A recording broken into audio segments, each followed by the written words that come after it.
This Out and About with Jamie Grout podcast is about the Tax Levy vote coming up next month for the Grinnell-Newberg Community School District, and we'll be speaking with Interim Superintendent of Schools Lisa Beams about that. But first, a word from our sponsors, including Total Choice Shipping and Printing. I want to thank Alicia and Corey Blankenfeld for sponsoring these podcasts. And they say, let us make your custom Valentines. Did you know that they can print and package your kiddos' custom Valentine's Day cards and pass them out at school? Or maybe you found the perfect set of cards for your child online and you purchased the file. Now you just need them printed and they can print them for you. Valentine's Day is only as fun as you make it, and this would be the perfect way to showcase your child's style at school to their friends for Valentine's Day. And also Grinnell State Bank with their convenient locations in Grinnell, Johnston, Marengo, and Polk City. They say check out their convenient online and mobile banking, and you can get started opening your accounts in just 15 minutes online from Grinnell State Bank. This podcast is about a tax levy vote that's coming up for the Grinnell Community School District, and with us today is Lisa Beams, who is acting Superintendent of Schools in Grinnell. And Lisa, why the tax levy?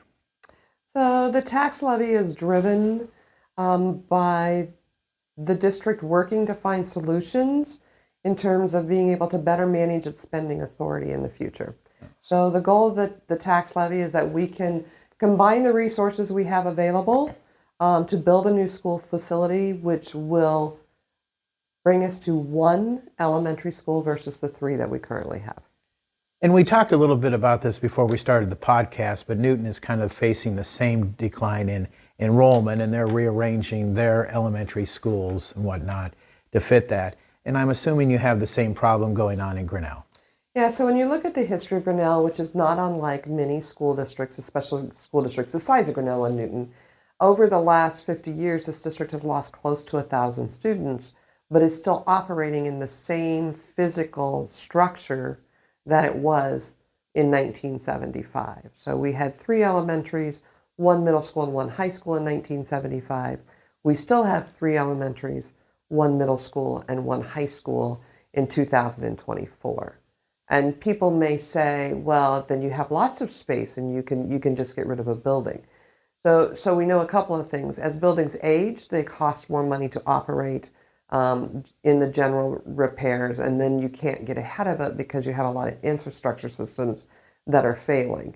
And when you have our youngest building right now is the middle school, which was built about 1979, so in that range.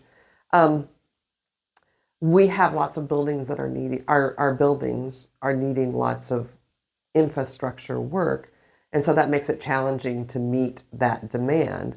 On the other side, even though we've lost 1,000 kids in preparing for the presentations for the community, we've had to increase staffing to meet a lot of legislative changes, and that would include, we now serve preschool that we didn't in 1975, we have full-day kindergarten.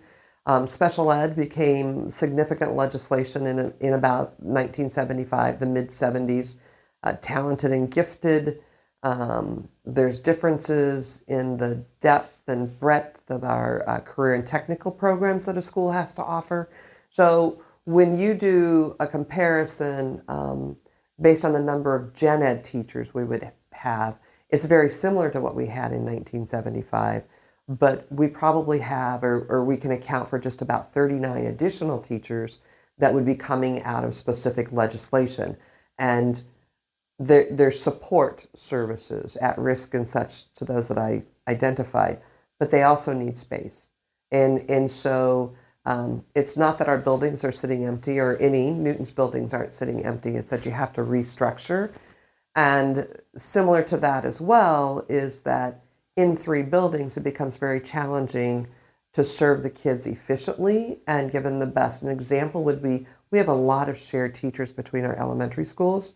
And Grinnell's not exceptionally large, but if you say it's 10 minutes to get ready to go, and 10 minutes to travel, and 10 minutes to get out and get prepared for your next class, that's a half hour every time we put a teacher in a car to go from building to building, that kids are losing out on instruction to support them. And so those are the drivers. Is the protection of the general fund. Last year, Grinnell went through some pretty tough budget cuts. And when you look at it, get in and look at the numbers, that was all because there were forecasts that they would lose spending authority near sometime fiscal year 27, which is not very far away to right the ship in terms of budgeting.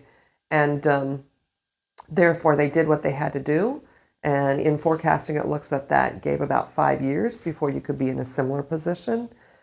But that round of cuts will more significantly and directly impact kids than they were able to do it at this point in time. So it is a 5-year window to get those expenses that are tied to facilities down significantly in order to manage that general fund. An example of that would be, we know that Davis Elementary has about $100,000 a year in utilities, and those are a general fund expense. We know that Bailey Park and Fairview each have about $50,000. So when we build a new school that's more efficient, the projected utility costs would be probably about $100,000 before you even consider geo or solar. And so those are all pieces and the drivers behind of many of the decisions. So you've given me an example of some things you want to do with some of the buildings. What else? I've heard, you want to put up a whole new school? Is that correct? Yes. So when you look at the costs that are estimated to cost to repair the buildings that we currently have, which are not necessarily modern instructionally, but just to physically repair them, we are approaching or beyond the halfway point of building a new school. So you really have to sit and think, is it good to spend the taxpayer monies to renovate a building that's still not going to meet the needs of kids today and tomorrow? Or are we going to take our money and invest it to reduce those costs and protect the general fund? The other piece, the board recently moved to close Davis because of the anticipated cost to repair the exterior. So the exterior mortar of that building is 107 years old. So wow. The exterior mortar is believed to be about a 100-year mortar. Mm-hmm. And so it's projected to take like $1.787 million to do the outside, and it would have to have regular upkeep every 7 to 10 years because we can't afford a 100-year mortar. And so it's going to cost significantly every 7 to 10 years. But we have all of these buildings that are also demanding that money. So, and then it had a projected $2 to $4 million of additional work on the inside to get it to a standard. And there are some challenges related to just its structure within that it has in terms of getting those done and that, so it's not exceptionally cheap. But with that in mind, the district is now positioned and working through where will we transition kids for next year. And what we know is no single elementary that we have can house all of the district's kids. And the two can do it, but it's still not the best environment that we believe our community want to provide to our students and families. So what is the best environment? The best environment, we believe, in terms of using our resources, stabilizing the general fund in the long term, and the future use of the taxpayers, is to seek to get the voters to pass the voted PEPAL levy. You can get $1.34 is the maximum for the voted PEPAL, and this district currently accesses 67 cents. So it has a 67-cent availability within that voted PEPAL structure. And if we combine our resources, we believe we can build, all the indicators and the estimates are that we can build a K-4 elementary school, potentially a K-5 elementary school. But the commitment we have made to the community is that first, we will build on district property or a gift of comparable property, mm-hmm. or better, in order to save the costs related to purchasing land. And then we will build as far as we can build with the revenues. It's always tough because you can have the estimates, but it's not until bid day that you really know what the costs are. So it'll be just one elementary school? One elementary school to serve all of our elementary students, K-4 or K-5. I see. And what is their enrollment for those kids right now in elementary school? So we have a range of sizes in elementary school. Probably if you were to average them out, you're going to be somewhere around 105. I think our smallest class is about 97, and our largest class is, we have a class that was small that's large now, it's about 120. And you had kind of made mention earlier about some of the schools that are not really facilities-wise working toward a way that the Iowa legislature has said that it needs to be. Maybe I misunderstood what you had said, but legislatively, schools have to be set up in a certain way. So legislatively, schools are held accountable in their general fund for two things. You need to have the cash to pay your bills, right? And you need to have the spending authority to use that cash. Okay. So the challenge is, spending authority is kind of a challenging concept that happens only in the general fund. And school finance is an animal all of its own. And so you have different pockets. And the general fund is where you pay for operations, the salaries, the general upkeep of buildings, some types of insurance, the curriculum, instruction, and all those materials. Okay, so you have to maintain spending authority in the general fund. That's the law in Iowa for public schools. And as I referred, that's what was of concern last year. Okay. So in terms of schools and school structures, that general fund is driving the district's need to get to a more appropriate structure in its schools. Because if we combine and have one facility for those kids, it's more efficient in terms of its operation, partially because it's new and has those pieces, and partially because when something goes on in a building, it's one building, not three buildings that are aging. So you've gotten part of that off. I know I was in a conversation, this is a bird walk, I was in a conversation last night or the night before with someone, and they says, well, we used to be able to build on small plots of ground, and we would build them 3 high. Well, we can't do that anymore for elementary schools because it's either K2 or K3, I believe it's K2, have to all be on the ground floor.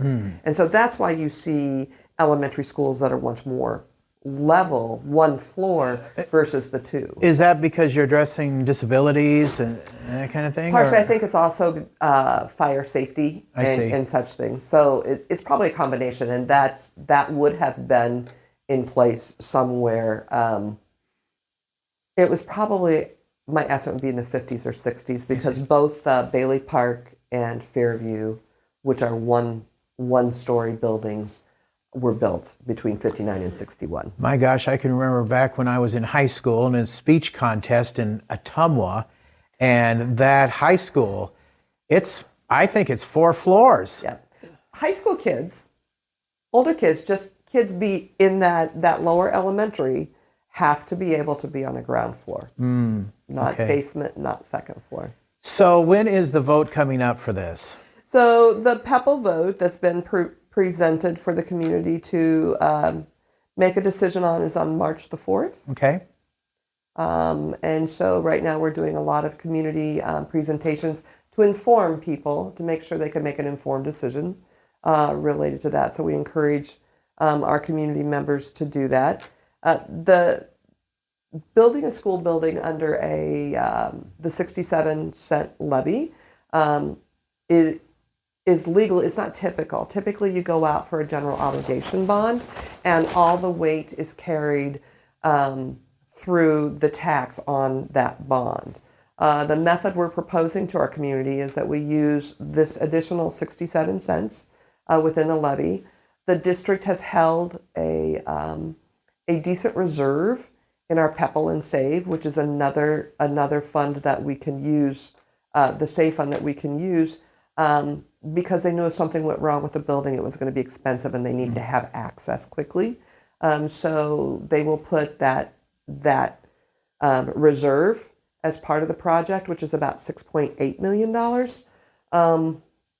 With that, then we also have Save receipts. So instead of using a general obligation bond, we will use revenue purpose bonds, and we will bond against our future Save dollars in order to build that building. And to know, though, that you're only allowed to do 80% of your SAVE receipts. And SAVE is the 1 cent sales tax. So everybody already pays it whenever you go to buy most things. You have that 1 cent sales tax. So you can bond against 80% of it, which is what the district would intend to do. And that means that for Grinnell, that 20% is also about $500,000 that we can still protect the needs of the other buildings. Okay. And so that's the path forward. We believe they project that we would have about $1.4 million in interest related to how the monies are when they're used and allocated. That gets us to about $32 million.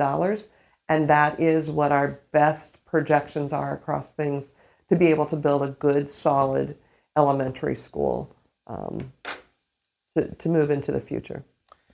So what have been some of the concerns that parents and other voters have brought to you, and how have you addressed them? So I think one of the ways that we're just working to address questions is to be very transparent about what we're doing, as well as to make sure that we're affording the public multiple opportunities to gain information about the why and what we've gone through to this point, and then about how we propose to fund it. So you would have questions about how much is this going to cost me on my taxes?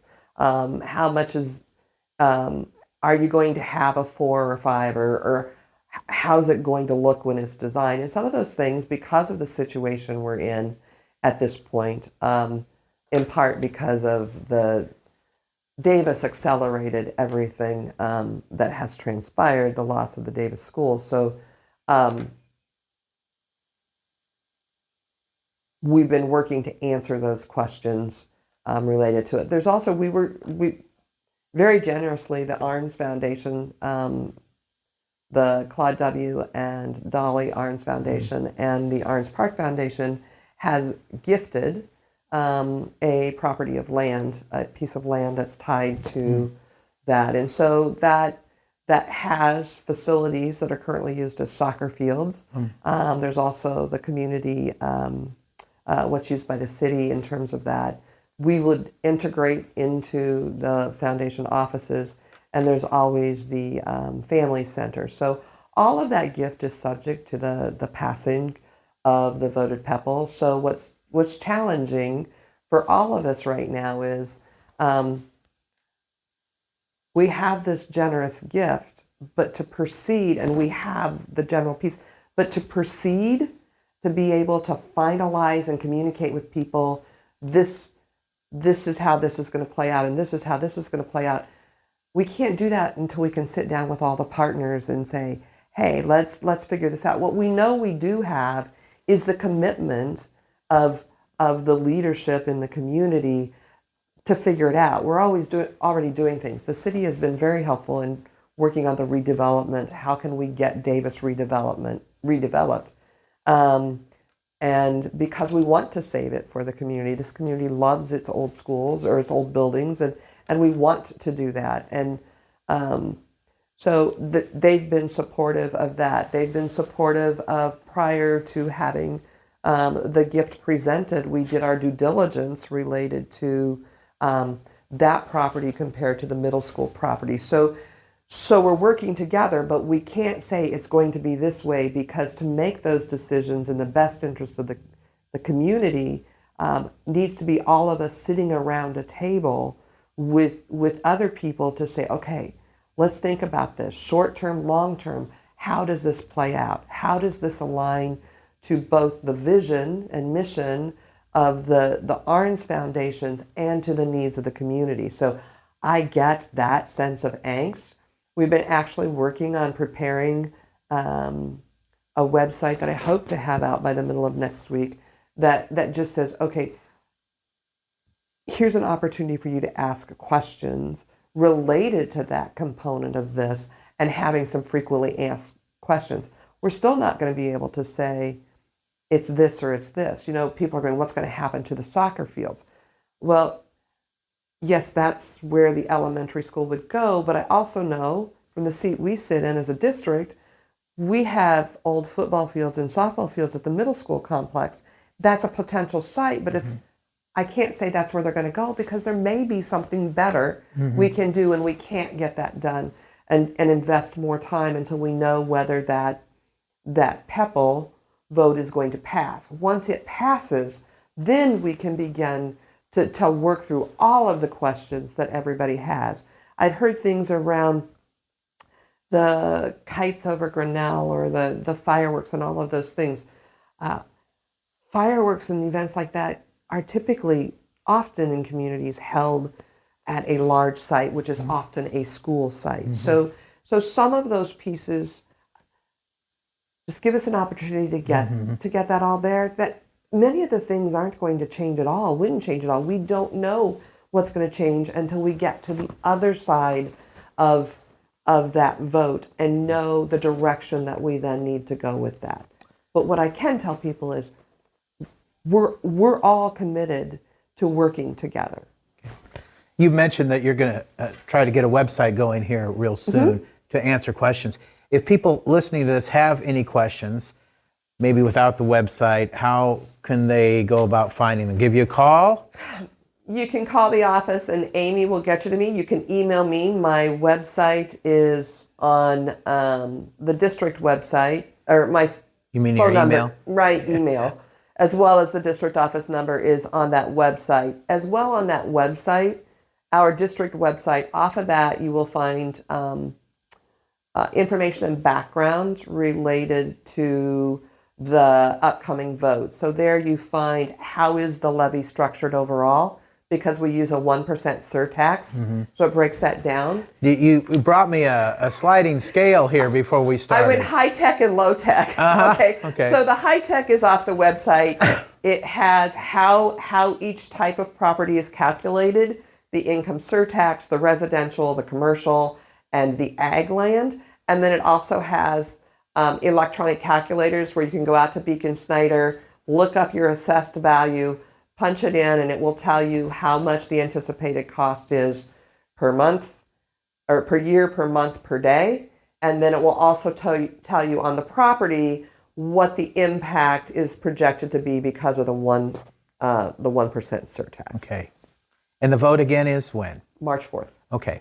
I'm going to shift gears here real quick to something entirely different. Question.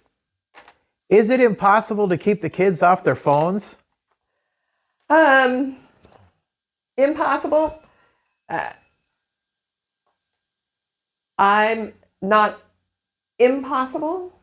Is it a challenge to keep them focused? Because even if I have my phone off, I want to get to it and I want to know what's going on now. We're very much a now society. So the district has been intentional about not passing a cell phone policy because we wanted to see what would actually come out of the legislature. The legislature. The other piece is Dr. Paulson and the mental health community support aspect out of the Arns Foundation has been doing multiple community presentations related to the impact of the phones on students' mental health and what they see. So that's been being done as well. He brought in, I believe her name was Rosemary Smith, with the Trust Me video that she worked on, just about media literacy and understanding what that phone is doing in terms of your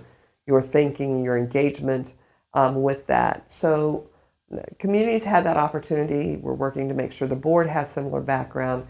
So when we get to the table to make the cell phone policy decision, and there will be one, or the electronic devices, we can try to figure out what's the desire of this community in terms of that policy. The policy that's presented to the legislature is during instructional time. There are certain schools across the state that also use from bell to bell, which is more restrictive. And then they also have graduated. So maybe it's bell to bell here, and then when you get to high school, it's a little bit different. I see. But those are all decisions that we will make. We've just been very purposeful in taking a little bit of time to see how it's going to fall out in the legislature. Okay. So we can at least meet that minimum. Well, if you're listening and you have questions about the vote coming up, why get a hold of the district office or get a hold of the acting superintendent who I've been speaking with today, or watch for the website. Do you know what the website address is going to be yet, Lisa? So there are two websites, and if you just go to Okay. the district website, you will see links very openly to the vote, the PEPL information, and then it will be very similar to get to the question information. So there'll be two separate websites, but they'll be predominant on the district site. Sounds good. Thank you so much for speaking with us today. Until next time, out is out. See ya.